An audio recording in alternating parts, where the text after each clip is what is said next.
Oi, tudo bem com vocês? Espero que sim. Sou a Andréia Vismec Costa Biazar, psicóloga escolar educacional. Atuo pela Secretaria Municipal de Educação de Piraquara. Hoje a minha conversa aqui no vídeo está voltada mais assim aos pais, aos responsáveis que estão com nossos estudantes em casa. O tema de hoje que vamos conversar são algumas orientações às famílias sobre as aulas remotas. Bem, gente, então a gente está retomando, as aulas não presenciais de maneira remota com nossos estudantes. Então, as crianças, elas terão algumas atividades e vivências, mas lá na casa delas. Então, as equipes das escolas estarão enviando isso, Já estão começando a enviar. E usando vários recursos, Então, talvez as tecnologias, vídeos, aplicativos, redes sociais, usando atividades impressas, mandando materiais, kits, enfim, cada equipe vai aí enviando e orientando as famílias. Tem alguns pontos que eu quero conversar, então. Eu quero dizer que essa forma não era a melhor, claro. Para um processo de aprendizagem seria melhor lá no espaço escolar, com a mediação de um professor que é o capacitado para isto, Com toda a riqueza das vivências de convivência, de socialização, com todas as questões relacionais que envolvem um processo de aprendizagem. Então, é claro que seria o melhor. Porém, não é possível, porque agora, neste momento, vivemos uma pandemia com um vírus aí.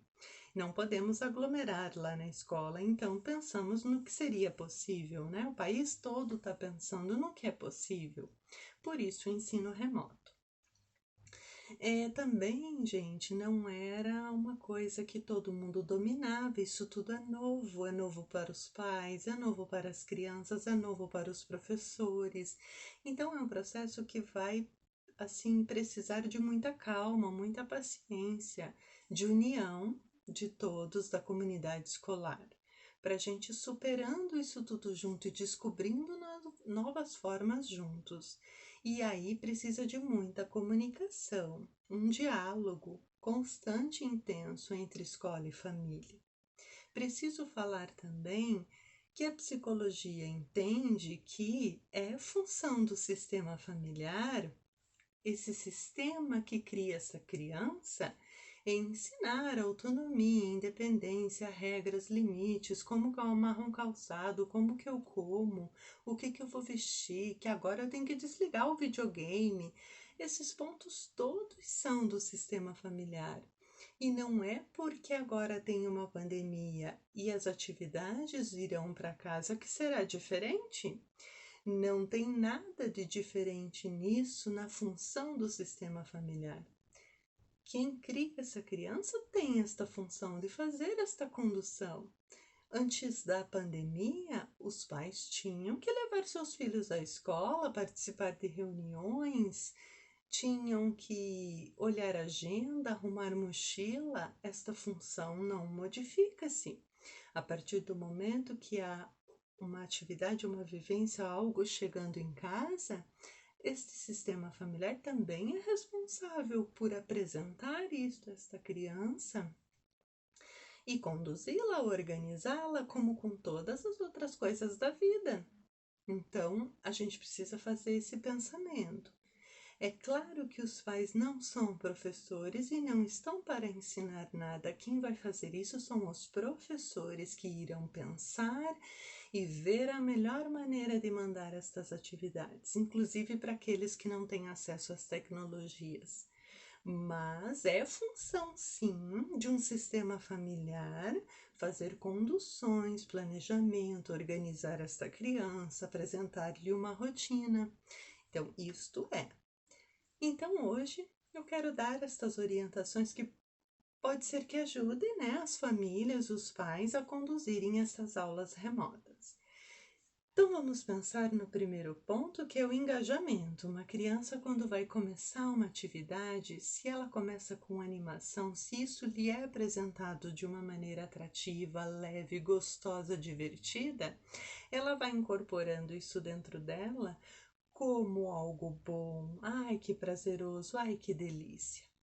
E assim, a atividade escolar, uma leitura, uma atividade escrita, uma brincadeira se torna algo bom e prazeroso.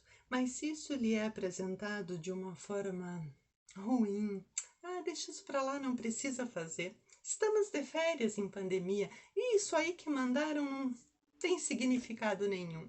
Então ela vai entendendo que essas tarefas, atividades ou vivências que ela deveria fazer numa rotina diária não são interessantes, não são importantes, e assim ela também não toma gosto pela vida escolar, por aprender. E da mesma forma, não é só com as coisas que a escola envia. Se na minha casa eu crio o hábito de uma rotina que vai ter leitura, que vai ter livrinho, que vai ter quebra-cabeça, que a gente vai criar algo com sucata, que a gente vai fazer uma brincadeira, isso diariamente, que aquele momento é o momento para isso, a criança vai tomando gosto por isso e vai incorporando no seu dia a dia e na sua vida. Eu tenho lembranças nas minhas memórias de que eu tinha que ter momentos para estudar para as provas, de ler livrinhos, e eu vejo hoje na minha vida adulta como isso foi importante, porque agora eu adoro estudar. Isso foi internalizado em mim porque a minha família estimulou isso em mim. Que todo dia tinha que ter o horário para estudo, quando estava perto das provas tinha que estudar, que tinha dias que tinha que ler meus livros, e eu vejo assim como isso repercutiu na minha vida. É importante então ter rotinas. Assim como quando vocês vão receber uma visita na casa de vocês, vocês planejam onde que essa visita vai sentar. Vai ser na sala, vai ser na cozinha. O que vocês vão servir para essa visita? Quanto tempo ela vai ficar? Então, assim será com as crianças na hora dessas atividades. Em que espaço ela vai ficar? Quanto tempo? Como você vai organizar isso? Então, tem que fazer um planejamento. A primeira coisa é ver o que a escola está mandando, o que é para fazer, e aí vamos fazer um planejamento. Então, é um grande desafio para cada família analisar, porque tem famílias que têm uma casa pequena, com muitas pessoas morando dentro, então nós vamos ter que pensar em horários. Que horário que o mais velho vai usar, que horário que o mais novo vai usar. Tem famílias que são menores e que têm espaço bom na casa, então cada um pode ficar num cômodo. Mas tem família que tem a vovó que assiste novela, então nós vamos ter que pensar no horário que a TV esteja desligada. Então aí já vão as primeiras orientações. O espaço onde a criança vai fazer sua atividade, a sua vivência, a sua experiência escolar, só que agora na casa, deve ser pensado. Se de preferência tiver uma luminosidade boa, se for uma atividade impressa que tem uma mesa e uma cadeira, ter poucas coisas ali, apenas o material que vai usar, então já separa antes esse material que vai ser usado. Procura ver a luminosidade, se está arejado, né? Se é uma criança pequena, vai sentar no chão, vai fazer uma brincadeira no chão, então tem um tapetinho para colocar ali. Então pensar nesse espaço, nesse ambiente que essa criança vai usar. Quero frisar as tecnologias, né? Elas atrapalham nos momentos que a gente tem que se concentrar. Então tem que desligar a televisão, rádio, celular e videogame. Então eu vejo por mim que quando eu tenho que ler e estudar, se o meu celular está com o som alto e fica vindo aquelas notificações, eu me desconcentro. Ou se a TV está ligada, eu quero prestar atenção no que se está falando lá no programa e eu acabo não me concentrando. Então eu tenho que desligar tudo. Então imagina com uma criança que o tempo de concentração é menor do que no adulto. Então isso é importante a gente pensar. A questão da calma, né? O adulto que vai conduzir esse processo tem que estar calmo. Não adianta chegar, vamos, pega esse caderno, vamos lá. Já falei, se concentra. Então não dá para ter grito, isso vai deixando a pessoa ansiosa, vai deixando ela desorganizada. Para a gente começar uma atividade, a gente tem que vir com calma, com prazer, com diversão. Isso tem que ser gostoso esse momento. Então, não é um momento para grito, para exaltação, é um momento de atividade para aprender, para estudar, para fazer vivências. Então, se você está assim, será que não dava para passar a bola então para um outro adulto, o pai, a tia, a avó, o irmão mais velho? Então, negociem essa circulação de papéis ali dentro da casa, se isso não estiver indo bem. A questão, então, de ser um ambiente favorável à atividade, à aprendizagem, né? Esse ambiente não pode estar conflituoso, tenso. Quanto mais calmo, mais tranquilo, será mais favorável, né? Eu já tinha mencionado, então, uma das formas de a gente planejar tudo isso é a gente separar os materiais que serão utilizados naquela brincadeira, naquela atividade com antecedência.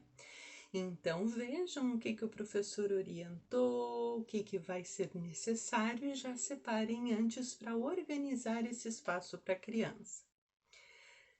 Da mesma maneira, a gente tem que pensar, se é uma criança pequena, ela não sabe fazer as coisas sozinha, a gente vai ter que estar o tempo todo, constantemente mediando. Quando a criança pequena, por exemplo, vai comer, ela não sabe ir lá na cozinha fazer sua própria comida, pôr no prato e muitas vezes não consegue nem colocar na boca. A gente tem que ajudar. Assim será com as atividades, com as brincadeiras e com as vivências. O adulto vai ter que sentar junto, organizar tudo, mediar, fazer junto. Quando as crianças já são um pouquinho maiores, na verdade, a gente vai conduzir, orientar e oferecer, mas vai dar o espaço para que ela tenha sua autonomia e tente conduzir sozinha, sem já com ansiedade tentar dar respostas e dizer como fazer. Lembram? A gente em casa com filhos não é professor, né? A gente é pai e mãe que apenas vai conduzir um processo, que apenas vai oferecer, planejar e organizar, né? Quem fez esse papel foi o professor que já pensou na atividade, viu a melhor maneira, orientou. Mas em casa a gente não faz por eles, a gente vai apenas mediando. Pessoal, então é muito importante pensar, né, nesta construção toda que a gente foi falando, de espaço, de rotina, analisando como que é o perfil da casa da pessoa, ver o melhor horário. É importante também eu frisar de que os pais que não estão tendo rotina, que também estão acordando tarde, não estão tendo rotina para comer, a criança daí também não vai incorporar a rotina, né? Ela também fica desorganizada. E daí imagina para os processos escolares, né? Ela daí também não vai ter ânimo, vontade nenhuma, porque afinal tá de férias, tá de folga, né? Porque tá parecendo isso. Então, eles vão internalizando aquilo que eles estão vendo. Então, por isso que é muito importante dar os modelos também. Os pais precisam colocar rotinas para si mesmo, para poder mostrar para os filhos. Então, pensem nessa luminosidade, se vai ter uma mesinha, uma cadeira. Pensem nos horários melhores, no silêncio, na calma, no estado emocional desse adulto que vai conduzir. Então, tudo isso vai ajudar na hora de a gente orientar as crianças e monitorá-las. Tá bom? Espero ter contribuído. Um grande abraço e até o próximo.